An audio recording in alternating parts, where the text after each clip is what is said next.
नमस्कार दोस्तों, this is Anand Rupam and welcome to Unknown Patriots. दोस्तों, इस चैनल को लाइक शेयर एंड सब्सक्राइब ज़रूर कर लीजिएगा।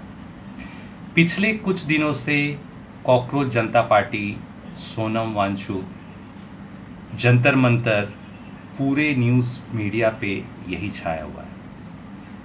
लेकिन सबके मन में सवाल यही है कि क्या धर्मेंद्र प्रधान इस्तीफ़ा देंगे, नरेंद्र मोदी क्या कर रहे हैं, अमित शाह क्या कर रहे हैं, सरकार क्या कर रही है, इंटेलिजेंस क्या कर रही है। हमारी इंटेलिजेंस कम्युनिटी आज से नहीं, पिछले 5 साल से एक चीज़ पे लगातार काम कर रही है।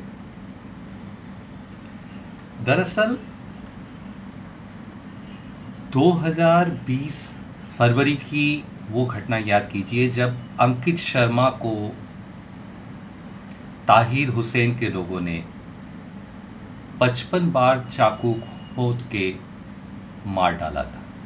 तो उस घटना से अभी जो ये प्रोटेस्ट चल रहा है और ये सारी चीज़ें जो घट रही हैं, लगातार देश विरोधी साजिशें हो रही हैं।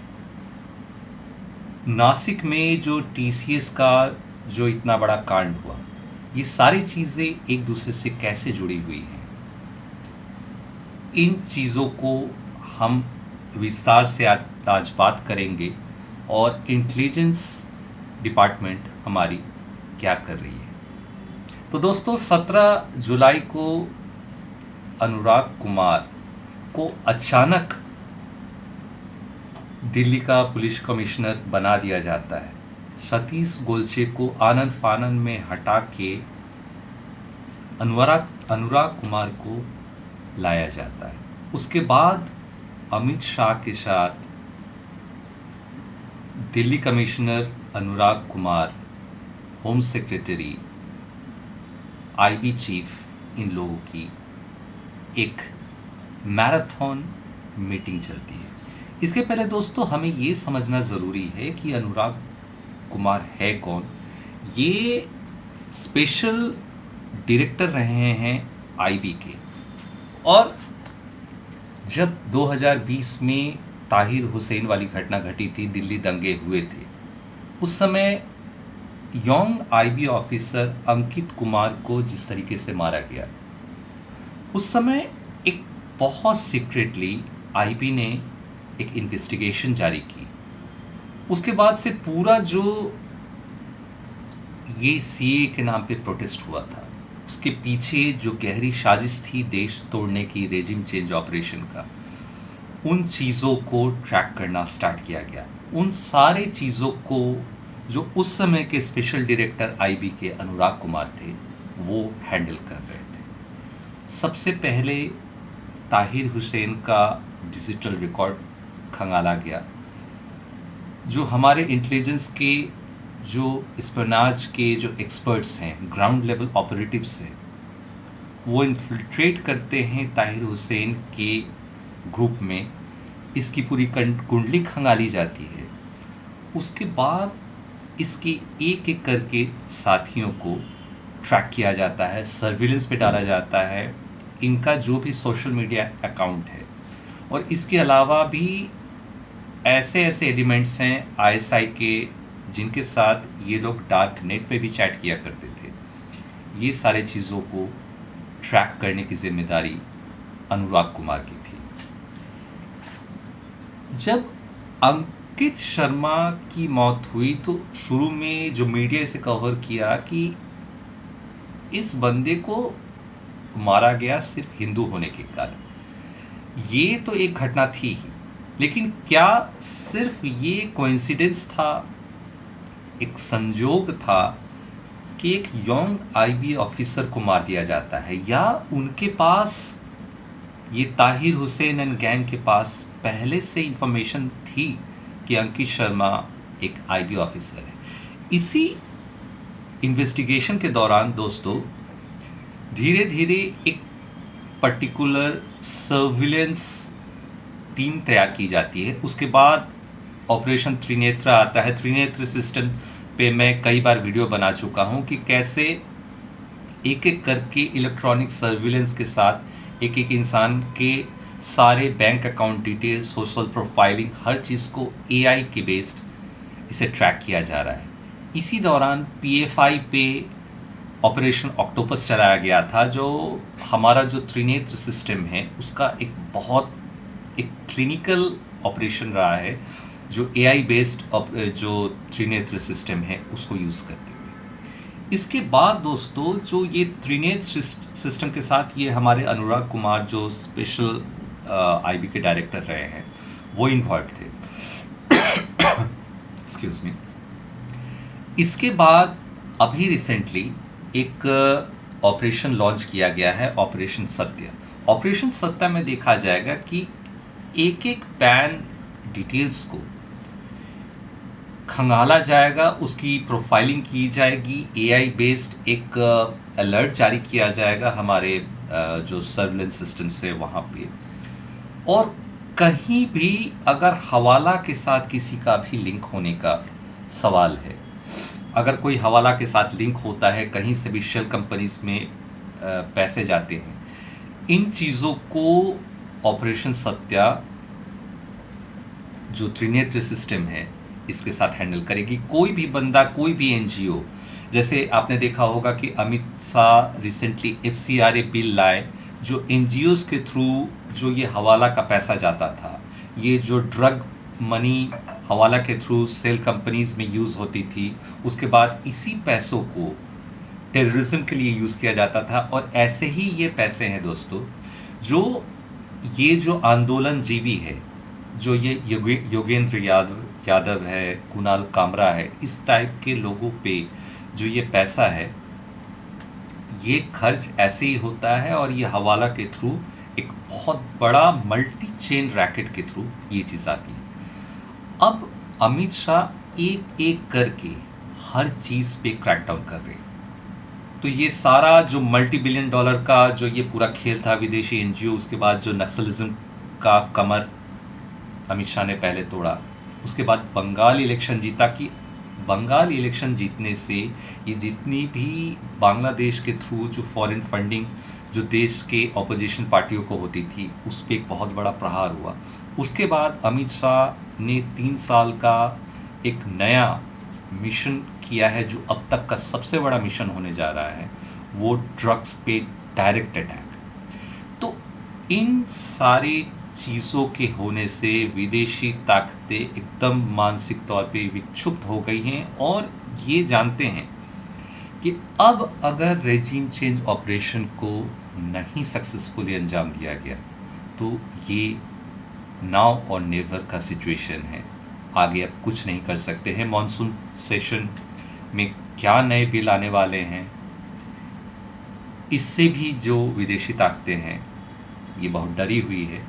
तो इन चीज़ों को करने के लिए एक फाइनल अटेम्प्ट ये लोग दे रहे हैं। प्रोटेस्ट इकोनॉमी, ये जो आंदोलन जीवी है, जो ये लोग प्रोटेस्ट करते हैं, ये इसकी एक अरबों खरबों की एक पूरी प्रोटेस्ट इकोनॉमी है जो पूरे दुनिया में यूज़ की जाती है, चाहे बांग्लादेश हो, नेपाल हो, चाहे वो यूक्रेन हो, हर जगह पे ये जो गहरा राज्य है, डीप स्टेट है, उनके मन मुताबिक जो गवर्नमेंट नहीं चलती है उसको इसी तरीके से टूल किट के जरिए नीचे गिरा के अपने पसंद के लोगों को बैठाते हैं। और इसी तरह नेपाल की तरह इन लोगों का प्लान था कि संसद में घुस जाना है, संसद में घुस के क्योस क्रिएट करना है और पूरा सिस्टम को कब्जा कर लेना है। लेकिन आईबी के पास ऑलमोस्ट एक एक डिटेल, लगभग पूरा जो ये प्रोटेस्ट इकोनॉमी है और सीए के समय से ये ताहिर हुसैन जैसे लोग कैसे कैसे ये कर रहे थे, इसकी एक एक जानकारी थी। और इन चीज़ों को स्टेप बाय स्टेप कड़ियों को जोड़ते हुए अनुराग कुमार की टीम इस ऑपरेशन को एक एक करके अंजाम दी जा रही है। और ये भी हैरत अंगेज़ बात है दोस्तों कि कैसे सोनम वांगचुक को 30 सेकंड के ऑपरेशन में सफ़ेद चादर में लपेट के उसे वहाँ से निकाल लिया जाता है, एम्बुलेंस पे डाला जाता है। और नॉट ओनली दैट, ये अभिजीत दीपके पर भी एक जानलेवा हमला हो सकता था। आईबी को इस चीज़ की इंफॉर्मेशन आ गई थी कि ये बहुत क्रिटिकल चीज़ है दोस्तों, कि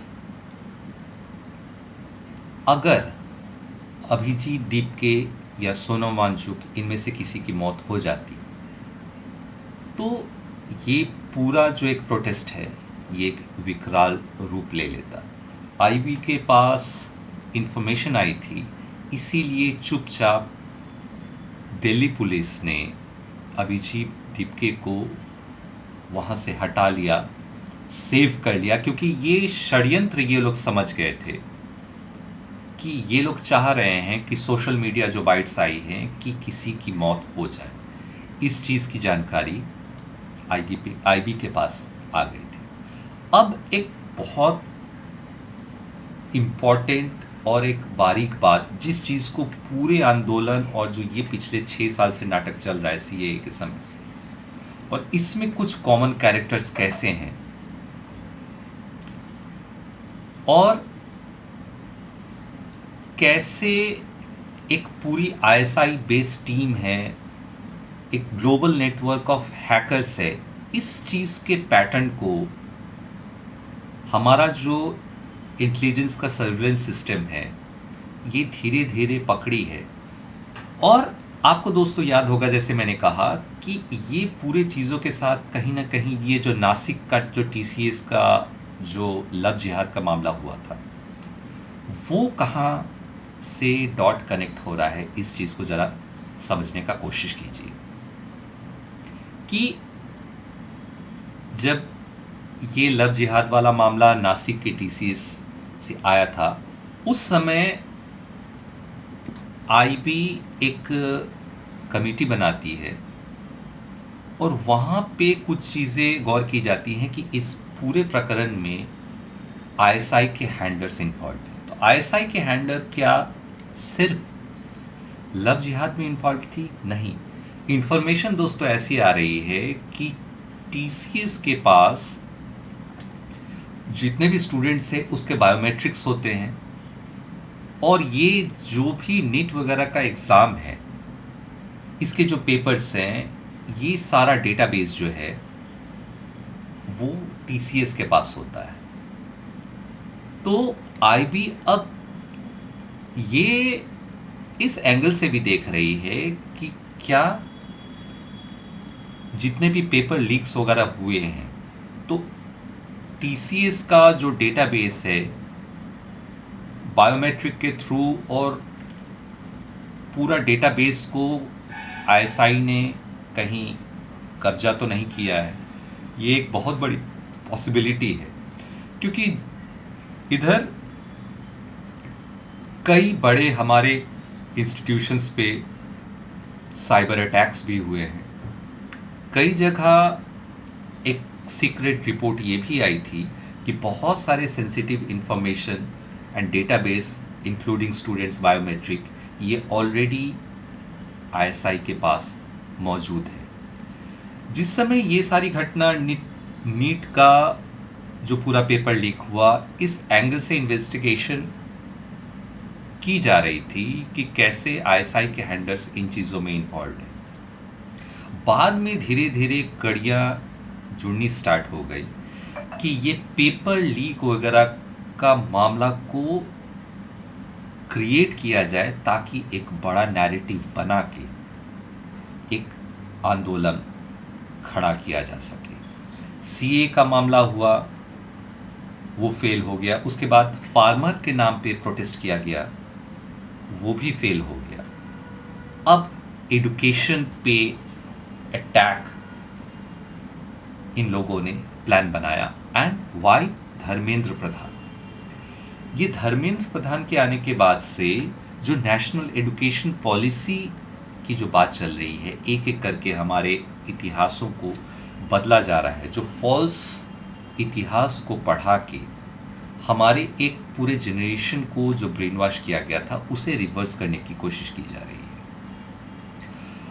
अब आने वाले 8-10 सालों में हमारी इतिहास अगर बदलेगी, हमारा एजुकेशन सिस्टम को अगर चेंज किया जाएगा, पॉलिसी को चेंज किया जाएगा, तो ये जो वामपंथी जो एजुकेशन माफिया थी, जिस पे कब्जा था, जो गलत इतिहास पढ़ाया था, जो गलत जानकारियाँ हमारे कल्चर के बारे में इन लोगों ने दिया था, क्योंकि इस चीज़ को दोस्तों समझना बहुत ज़रूरी है कि ये पूरी लड़ाई जो है, भले ही इंटेलिजेंस कम्युनिटी अपने एंगल से सर्विलेंस बढ़ा रही है, अलग अलग नए टेक्नोलॉजिकल ऑपरेशंस कर रहे हैं, मिशन सत्या, मिशन त्रिनेत्र, जो भी टेक्नोलॉजिकल डेवलपमेंट कर रहे हैं, लेकिन अल्टीमेटली ये वॉर, ये एक बौद्धिक लड़ाई है, ये विचारों की लड़ाई है, ये नैरेटिव का वॉर है, और इस नैरेटिव के वॉर को हमें जीतना होगा। अगर गलत नैरेटिव, गलत एजुकेशन सिस्टम के थ्रू हमारे यंगस्टर्स को, हमारे स्टूडेंट्स के बीच में पहुंचता है, तो उनके माइंड को आप कंट्रोल कर सकते हैं। इसी को साइऑप्स बोलते हैं। आप गलत ब्रेन वॉशिंग पढ़ाते हैं, आप अपने ही कल्चर के बारे में गलत इन्फॉर्मेशन उन्हें देते हैं, उनको ब्रेन वॉश करते हुए देश के खिलाफ आप भड़काते हैं, अपनी ही सरकार के खिलाफ जो है आप प्रोटेस्ट करवाते हैं, और इसी वजह से नेपाल और बांग्लादेश जैसी घटना घटती है, और सरकारों को और हमारे जो थिंक टैंक्स हैं, जो बैठे हुए लोग हैं सिस्टम में, उन्हें पता भी नहीं चलता है कि आखिर हो क्या गया। तो धर्मेंद्र प्रधान और जो एजुकेशन सिस्टम में जो काम हो रहा है, ये एक बहुत बड़ा एक वार्निंग सिस्टम, एक वार्निंग बेल बन गया है। जो भी ये डीप स्टेट का जो ये बनाया हुआ एजुकेशन सिस्टम, ब्रेन वॉश का एक जो नैरेटिव वॉरफेयर है उनके लिए, क्योंकि ये इन्हीं बच्चों को यूज़ करते थे गलत इन्फॉर्मेशन, गलत हिस्ट्री पढ़ाने में। तो इसीलिए धर्मेंद्र प्रधान और एजुकेशन सिस्टम को क्रैक करना और एजुकेशन सिस्टम को चरमरा देना, ये इनका प्राइमरी लक्ष्य है। और इस चीज़ को जब से ये अनुराग कुमार आए हैं, जो बेस्ट पर्सन अभी लीड कर सकते हैं, ये पिछले 6 सालों से इसी पूरी चीज़ को हैंडल कर रहे हैं।